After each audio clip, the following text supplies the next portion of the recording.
Hi everyone, welcome to Teaching Learning with Shweta. Today we are talking about the difference between criterion referenced and norm referenced assessments. तो क्या है ये दोनों और इनके बीच का डिफरेंस क्या है?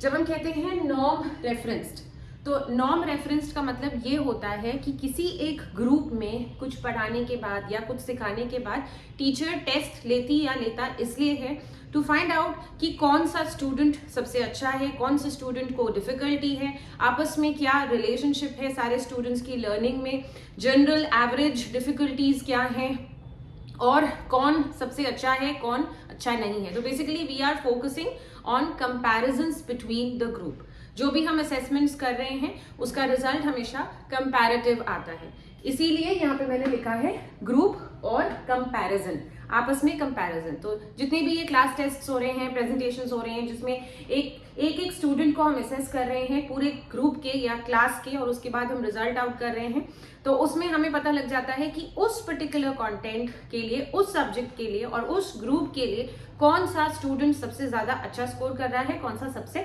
कम स्कोर कर रहा है. हम रैंक में डाल सकते हैं after the results are out.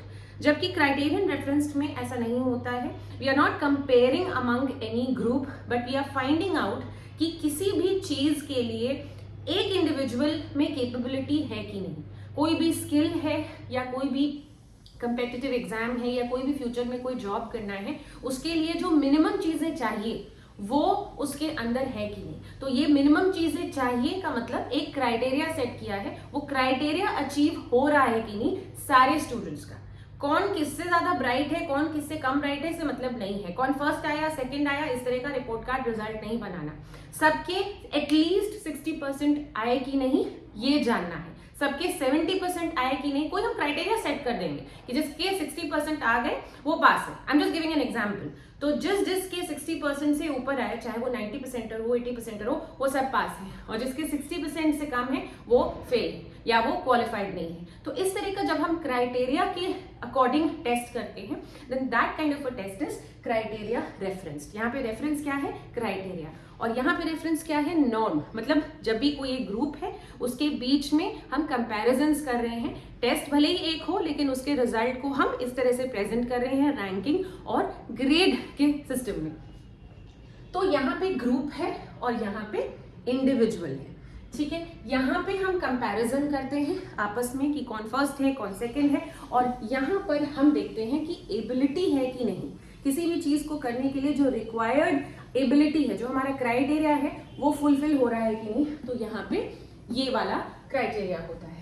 हम रैंक और परसेंटाइल, अब रैंक और परसेंटाइल में तो कंपैरिजन आ ही गया, तो रैंक और परसेंटाइल पता करने के लिए मतलब कौन से ग्रुप में फॉल करता है वो student, good student, bad student, इस तरह की लेबलिंग भी हम अक्सर नॉर्म रेफरेंस से ही कंक्लूजन निकालते हैं, पुअर, एवरेज, इस तरह का. तो वो रैंकिंग और परसेंटाइल इसके आउटपुट्स होते हैं. जबकि यहाँ पे इट इज परसेंटेज और grade according to criteria.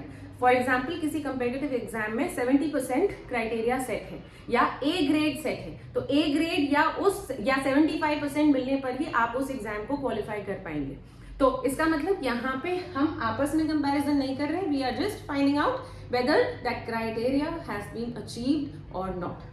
The next thing is academic or learning outcomes. तो यहाँ पे नॉर्म रेफरेंस में कोई एक पर्टिकुलर कंटेंट होता है, कोई उस कंटेंट के ऑब्जेक्टिव्स होते हैं. अगर मैं मैथ्स पढ़ा रही हूँ तो मैथ्स का कोई अगर टॉपिक पे मैंने टेस्ट लिया है तो उसके ऑब्जेक्टिव्स होंगे, उसके सेट लर्निंग आउटकम्स होंगे, वो सारे बच्चों ने अचीव किया कि नहीं, सिर्फ उस कंटेंट के लिए वो टेस्ट होगा.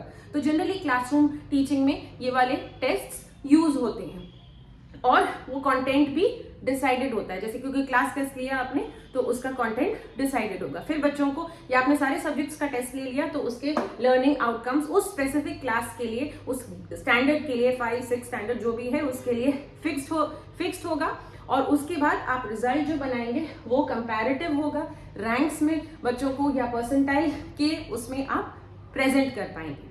तो टोटली ग्रुप बेस्ड है. लेकिन यहाँ पर क्या है, हम सिर्फ देख रहे हैं कि किसी जॉब के लिए या किसी स्पेसिफिक स्किल के लिए जो रिक्वायर्ड क्राइटेरिया है, जो मिनिमम क्राइटेरिया है या मैक्सिमम क्राइटेरिया है, वो फुलफिल हो रहा है कि नहीं. तो एग्जाम्पल हम ले सकते हैं, यहाँ पे जितने भी क्लास टेस्ट लेते हैं हम, या फिर जो भी हम फॉर्मेटिव समेटिव असेसमेंट्स लेते हैं, वो नॉर्म रेफरेंस्ड होते हैं, क्योंकि वो एक क्लासरूम या एक ग्रुप या एक एज ग्रुप या डिफाइंड ग्रुप के लिए होता है। लेकिन जब हम ड्राइविंग टेस्ट लेते हैं तो मिनिमम उसको गाड़ी चलाने के स्किल्स आए कि नहीं। जब हम यूजीसी नेट का पेपर देते हैं, तो जब हम सीटेट देते हैं, तो वो जो है, वो जितने भी कैंडिडेट्स वहाँ बैठे हैं उनके आपस का कंपैरिजन नहीं है। सारे कैंडिडेट्स अगर 60% या 70% जो भी क्राइटेरिया सेट है उसके बाद स्कोर कर लेंगे या उतना स्कोर कर लेंगे तो सब क्वालिफाई कर जाएंगे। तो जब हम किसी स्किल या किसी कैपेबिलिटी को देखने के लिए टेस्ट करते हैं कि वो मिनिमम क्राइटेरिया क्वालिफाई हो रहा है कि नहीं, तो वो होता है हमारा क्राइटेरियन रेफरेंस्ड। तो ये है डिफरेंस नॉर्म रेफरेंस और क्राइटेरियन रेफरेंस टेस्ट या असेसमेंट्स के बीच। Thank you.